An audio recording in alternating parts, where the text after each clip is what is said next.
విదేశాల్లో premier medical యూనివర్సిటీలో చదవాలనుకుంటున్నారా?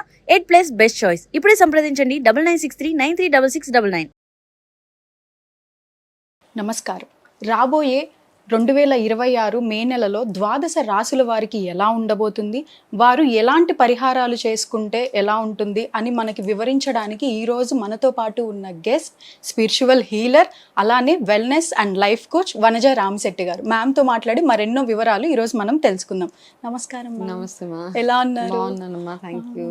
Madam, ముందుగా తులారాశి వారికి టారోట్ కార్డ్స్ ప్రకారం ఎలా ఉండబోతుంది, వాళ్ళు తీసుకోవాల్సిన రెమెడీస్ ఒకసారి వివరించండి. తప్పకుండా అమ్మా. మే 2026 తులారాశి వాళ్ళ ఎనర్జీస్ ఎట్లా ఉన్నాయి, వాళ్ళకి ఎటువంటి గైడెన్స్ ఉంది అన్నది ఒకసారి కార్డ్స్ చూసి తెలుసుకుందాం మనం.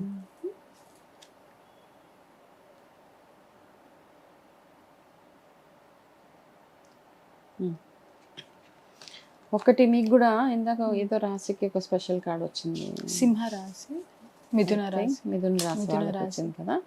సో వీళ్ళకి కూడా ఒక స్పెషల్ కార్డు. ఈ కార్డ్ లో ఏముంది అన్నది ఫస్ట్ నేను మీకు చెప్పేస్తాను, సో దాట్ నోట్ చేసుకోవచ్చు మీరు. మీరు మీ తులారాశి వాళ్ళకి ఒక్క గైడెన్స్ ఏంటి అంటే,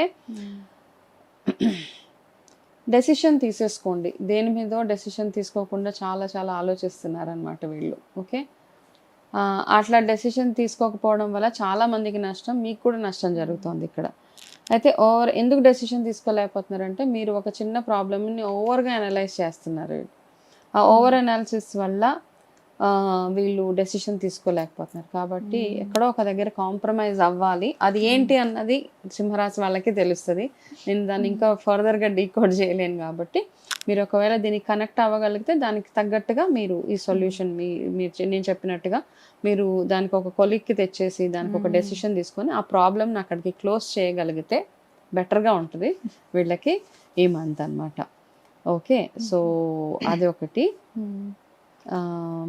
వీళ్ళకి కూడా డ్రైవింగ్లో ఎక్స్ట్రీమ్గా కేర్ఫుల్గా ఉండాలి. ఓకే, సో వీళ్ళకి వర్క్ పరంగా చూసుకుంటే కాసేపు అరే నేను చాలా ఎక్సలెంట్గా ఉంది నా వర్క్ అని వీళ్ళకే అనిపిస్తుంటుంది. ఇమీడియట్గా నన్ను ఎవరు అప్రిషియేట్ చేయట్లేదు అన్న ఒక ఫీలింగ్, చేంజ్ అయిపోతూ మూడ్ స్వింగ్స్ చాలా చాలా ఎక్కువగా ఉంటాయి. అయితే ఈ ప్రాసెస్లో ఏంటంటే వీళ్ళు ఎక్కువగా ఈ మంత్ ఎనర్జీస్ ఎట్లా ఉన్నాయంటే, ప్రతి ఒక్కళ్ళ దగ్గర నుంచి వీళ్ళు కొంచెం హర్ట్ అయ్యే అవకాశాలు ఎక్కువగా కనపడుతున్నాయి. రిలేషన్లో, వర్క్లో, అన్ని రకాలుగా ఎవరో ఒకరు వచ్చి మీకు మనసు కష్టపెడతారనమాట. సో ఫస్ట్ కార్డ్ చూడు, ఒక అనాలిసిస్ వచ్చింది. ఎందుకు కష్టపెడతారంటే, మీరు ఆ డెసిషన్ తీసుకోకపోతే మీకు ప్రతి ఒక్కటి మీ లైఫ్లో కష్టం అనిపిస్తూ ఉంటుంది. కాబట్టి కొంచెం కేర్ఫుల్గా ఉండాలి. ఫైనాన్షియల్గా ఓకే మంత్ వీళ్ళకి, not a big problem. Driving చేసేటప్పుడు వీళ్ళు కూడా చాలా చాలా కేర్ఫుల్గా ఉండాలి. ఓకే, అండ్ వీళ్ళకి పీచ్ కలర్ లక్కీ కలర్ అనమాట.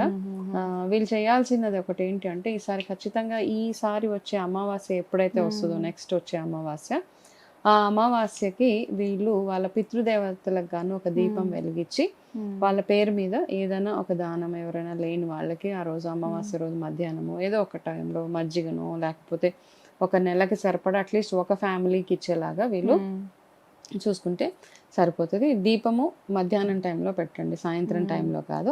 అమావాస్య రోజు మిట్ట మధ్యాహ్నం ఉంటుంది కదా, లైక్ అరౌండ్ 12 o'clock ఆ టైంలో ఒక దీపము మీ సౌత్ సైడ్, మీ ఇంట్లో సౌత్ ఎటువైపు ఉంటుందో అటువైపు దీపం, పిండితోటి ఒక దీపం చేసి అందులో నల్ల నువ్వుల నూనె అట్లా లేకపోతే ఆవ నూనె ఏదో ఒకటి వేసి దీపం వెలిగించి మీ పితృదేవతలను తలుచుకొని మీ లైఫ్లో ఏదైనా బ్లాకేజెస్ ఉన్నాయి, ఏమున్నా అవన్నీ తొలగిపోవాలని ఈ మంత్ మాత్రం ఖచ్చితంగా చేయండి. అంటే మిగతా మీరు అప్పుడప్పుడు చేస్తూ ఉంటారు, అవి కాకుండా ఈ మంత్లో వచ్చేది మాత్రం ఖచ్చితంగా చేయాలి. ఓకేనా. డ్రైవింగ్ హెల్త్ పరంగా చూసుకుంటే వాళ్ళకి జనరల్ వీక్నెస్, సీజనల్గా వచ్చేవి, ప్లస్ డ్రైవింగ్లో కొంచెం కేర్ఫుల్గా ఉండాలి వీళ్ళు. ఓకే, అండ్ వీళ్ళకి lucky dates 9 and 7, special day 25th of May అనమాట. ఓకే, అయితే వీళ్ళు చేయాల్సిన రెమెడీ ఏంటి అంటే, ఆదివారము పూట ఏం చేస్తారంటే, ఆవులకి ఎక్కడన్నా ఒక దగ్గర ఆవులు కనపడితే సండే రోజు అరటిపండు తీసుకెళ్ళి ఏదైనా ఒక పండు ఒకటి తినిపించండి ఒకటి. అండ్ ఇది ఆదివారం చేయాలి. And at the same time వీళ్ళు గోశాలలో వెళ్ళి కొంచెం సేవా కార్యక్రమాలు కానీ, గోవుకి ఏదైనా గ్రాసం అట్లాంటివి తినిపించడం, అది దాంతోపాటు సూర్యదేవుడు ఆరాధన చేసుకోండి. ఓకే. ఆదివారాలు ఏం చేస్తారంటే ఎర్రటి వత్తు ఆవు నెయ్యిలో వేసి దీపము సూర్యుడికి పెట్టేలాగా చూసుకోండి.